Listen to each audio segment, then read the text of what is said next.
자, 전문가 연결해서 좀 더 자세한 이야기 좀 알아보도록 하겠습니다. 이재가 한림대 강남성심병원 감염내과 교수 전화로 연결합니다. 교수님 나와 계시죠? 예, 안녕하세요. 네, 안녕하세요, 교수님. 일단 좀 용어, 그러니까 좀 질문부터 좀 드려야 될 것 같은데 우리가 그냥 우한 폐렴이라고 써왔는데 네, 예. 청와대에서 어제 이제 정식으로 신종 코로나 바이러스라고 하는 명칭을 써야 된다고 밝혔고요. 근데 지금 네, 예. 오늘 조간 보니까 일부 언론은 이거 너무 중국 눈치 보는 거 아니냐 이런 식으로 또 비판을 했던데 이 명칭 사용을 어떻게 해야 되는 겁니까? 일단은 이제 WHO에서 이제 명명 자체를 2019년 신종 코로나 바이러스로 명칭을 아예 했고요. 네. 그리고 이제 2000년대 중반부터 2000년대 넘어와서부터 이런 이름을 결정하는 여러 기관에서 네. 지역명을 이제 선정했을 경우에 지역에 대한 뭐 그런 부분들도 얘기가 되고 있고, 더 문제는 이제 이게 어느 정도 전 세계로 확산이 되게 되면 사실 네. 그 지역 이름만으로 불리는 게 의미가 없어지잖아요. 아하, 예, 그래서 예, 예. 그런 면 때문에 지금 현재는 이제 지역명으로 이제 바이러스 이름을 정하는 건 현재 거의 안 하고 있습니다. 아, 그러면 우한 폐렴이라고 우한이라는 지역명 들어가는 것 자체가 금지되어 있다는 말씀이시네요. 간단히 정리를 하면. 금지라기보다는 이제 그렇게 쓰지 않기로 협약이 음. 됐다 생각하시면 될 것 같습니다. 그러면 뭐 예. 우한 폐렴이라고 쓰면 신종 코로나 바이러스라고 쓰는 게 어찌 보면 정상이고 우한 폐렴이라는 표현은 각자 자제를 해야 되는 거네요. 정리를 그런 하면. 거죠. 이미 사실 여러 국가에서 환자가 발생을 이제 뭐 유입도 되고 또 네. 이게 확산되면 여러 국가에 발생이 되는데 우한이라는 이름 다는 것 자체가 별 의미가 없어지는 상황이 금방 될 수도 있기 때문에 네. 그런 부분을 고려하면 될 것 같습니다. 그러니까 뭐 중국 눈치 보기나 이렇게 볼 건 전혀 아니잖아요. 그러면. 예. 그렇죠. 왜냐면 WHO에서 이미 그렇게 부르기 시작했기 때문에. 알겠습니다. 예. 지금 WHO 일단 좀 그 행보부터 좀 여쭤봐야 될 것 같은데 왜 그 지금 이 그 비상 안 거냐라는 지적이 있었는데 예. 지금 그러니까 그 밤사이 지금 들어온 이야기를 보면은 그 병의 위험 수위를 보통에서 높음으로 올렸다고 하는데 이걸 어떻게 해석을 하면 되는 거예요? 그러니까 이제 WHO의 그 비상상태 기준 자체가 워낙에 이제 여러 지역에서 동시다발적으로 환자가 발생하며 선포하는 기준이 있긴 있습니다. 근데 예. 이제 WHO가 작년에 에볼라 때도 국소적으로 발생하는데도 지정한 적이 있었는데 지난번에 결정을 안 한 것 때문에 많은 전문가들이 WHO가 예전 2015년 에볼라 때처럼 실기하는 거 아니냐라는 우려가 있었고요. 사실 이미 우려가 현실로 다가오고 있거든요. 예. 그래서 지난번에 이미 선포했어야 되는 게 아닌가 생각이 많이 듭니다. 아, 좀 늦었다. 네, 그렇죠. 이렇게 평가하시는 거네요. 근데 지금 일부 언론 해석에 따르면 WHO에 그 저기 그 중국계 분이 있어갖고 중국 눈치 보고 있다라는 이런 보도도 있던데 맞는 얘기입니까? 그거는 뭐 일단은 이제 세평에 해당되는 생각이 되면 되고요. 네. 또 그만큼이나 중국이 강대국이 됐기 때문에 쉽게 볼 수 없다는 거에 반증일 수도 있죠. 아, 예. 그렇군요. 알겠습니다. 지금 위험성 문제로 좀 넘어가야 될 것 같은데 일단 가장 궁금한 게 중국 방역 당국 관계자가 언론에 뭐라고 이야기를 했냐면 잠복기에도 전염 가능성이 있다고 이야기를 해서 좀 걱정을 키웠는데요. 네. 예. 이거 사실입니까? 그러니까 뭐 사실이냐 아니냐를 확인하기는 좀 어렵고 사실 그 얘기를 할 때 정확한 근거를 얘기를 하지 않았습니다. 네. 그래서 그러니까 사실 이제 지금 상황에서 그 부분을 그렇게 단정적으로 얘기할 수 있는 사람이 누가 있을까 생각도 사실 들거든요. 아, 그래요? 예, 뭐 만약이라도 뭐 의심되는 상황이 있었으면 철저히 조사해 보겠다 이 정도로 언급이 가능한 상황일 것 같은데, 왜냐하면 지금까지 사스나 메르스도 그렇고 대개 호흡기 감염증이 이제 잠복기에 감염되는 사례는 사실 거의 없거든요. 그러니까 만약에 이번에 그 바이러스가 그렇다 그러면 세계적으로 정말 놀라운 사실이 발견된 부분인데 예. 그 부분을 이제 근거 없이 얘기를 했다는 것 자체가 조금 이제 전문가로서는 이해하기가 좀 어려운 부분이 있습니다. 아, 잠복기에 전염 가능성이 있다라고 하는 게 의학적으로는 정말로 이례적인 경우니까 만약에 사실이라고 한다면?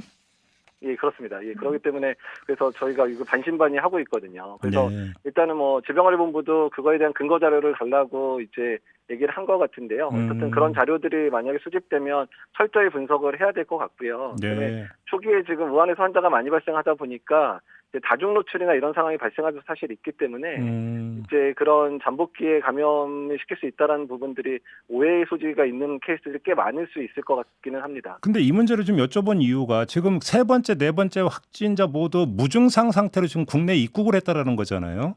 그러니까 그렇죠. 증상이 예. 전혀 없는 상태. 아마 이제 그러니까 결국 이제 잠복기 때 들어왔다는 이야기가 되는 거죠. 간단히 해석을 하면. 맞습니다. 예. 근데 언론이 그 다음에 근데 발병을 했으니까 검역에 구멍이 뚫렸다 지금 이런 식으로 이제 그 보도를 하고 있는데 이게 어떻게 정리가 돼서 인식이 돼야 되는 겁니까? 그러니까 검역이 뚫린 거는 아닌 게 검역들을 지나갈 때 환자가 아예 증상이 없는 상황으로 지나갔기 때문에 예. 검역소에서 잡을 수가 없는 거죠. 그렇죠. 이 상황을. 예.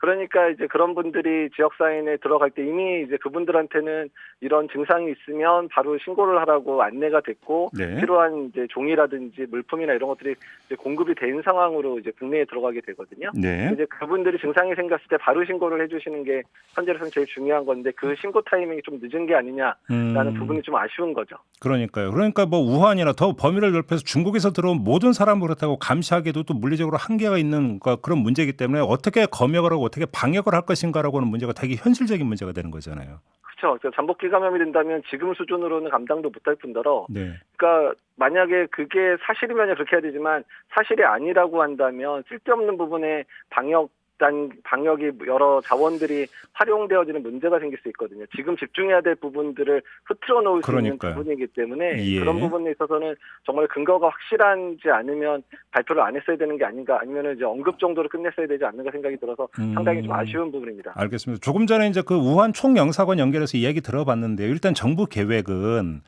전세기를 띄워서 우리 교민을 이제 그 귀국을 시킨 다음에 한 14일 정도 격리 조치할 계획인 것으로 지금 부총영사께서 말씀을 하시던데 적절한 네. 조치라고 보면 되는 겁니까?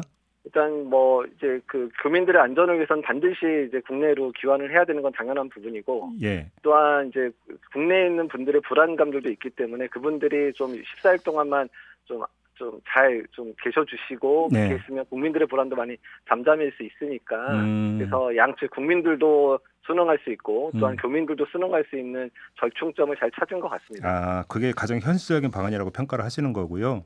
네. 알겠습니다. 그리고 정치권 일각하고 의료계 일각에서 지금 중국인들을 상대로 입국 금지 조치를 내려야 되는 것 아니냐는 주구장이 조금씩 나오던데 이건 어떻게 봐야 되는 겁니까? 그래서 그 부분에 대해서는 그러니까 조금 상당히 좀 어려운 부분이 있는데, 일단 WHO에서 뭐 예전 에볼라 상황이 심했을 상황에서도 그렇고 이번에 이제 중국 상황에 대해서도 이제 물류의 통제라든지 인적 교류의 통제를 막는 거는 실익이 없다라는 부분들에 대한 언급을 이미 하고 있고요. 예. 그다음에 세계 각국에서 이제 이런 방역을 차단한다고 해서 이제 아예 입국을 거절하는 상황이 아주 극소수 있지만 그럴 때마다 별로 실익도 없으면서 여러 가지 문제점들을 야기한 적들이 있거든요. 네. 그런 부분들 고려를 한다 그러면 실익이 지금 현재로서는, 그러니까 만약에 중국 전체가 완전히 이제 우한과 같은 상황처럼 확산이 되면요, 그때는 반드시 뭐 해야 되는 상황이 될 수도 있지만 지금 현재로서는 현재 방역에 집중하면서 노력을 해야 되는 상황이 아닌가, 이 정도로 저도 평가를 하고 있습니다. 그러면 지금 우한 지역에서 입국한 사람들이 한 6,400여 명 되는데 이들을 전수조사한다라고 하는 정부 방침은 어떻게 평가를 해야 되는 겁니까? 그러니까 뭐 사실 이제 방역의 자원이나 이런 부분에 한계가 있기 때문에 네. 또한 그분들을 전체를 다 찾아가지고 어떻게 한다는 게 쉬운 부분은 아닌데, 네. 일단은 뭐 노력은 최대한 해봐서, 특히 더 중요한 거는 그분들 중에서 이제 14일이 아직 안 지났고 그다음에 증상이 있는 분들이 있다면 바로바로 이제 검사를 하고 이제 치료를 하고 이런 식으로 진행이 돼야 되기 때문에 네. 일단 두 가지가 같이 이루어져야 됩니다. 그러니까 정부 당국에서 열심히 찾는 것뿐만 아니라 사실 다 오신 분들이 얼마나 방역 당국이 협조를 해주느냐가 사실 더 중요한 상황이 되거든요. 예. 그래서 지금은 사실 뭐 방역 당국의 노력도 당연히 중요하지만 시민들의 협조 의식이 오히려 더 중요한 상황이 됐다고 생각하시면 될 것 같습니다. 알겠습니다. 교수님 이건 어떻게 봐야 돼요? 지금 확진자 가운데 한 분은 병원에 가서 이야기를 했는데 그 병원에서 그냥 넘겼다라는 거잖아요.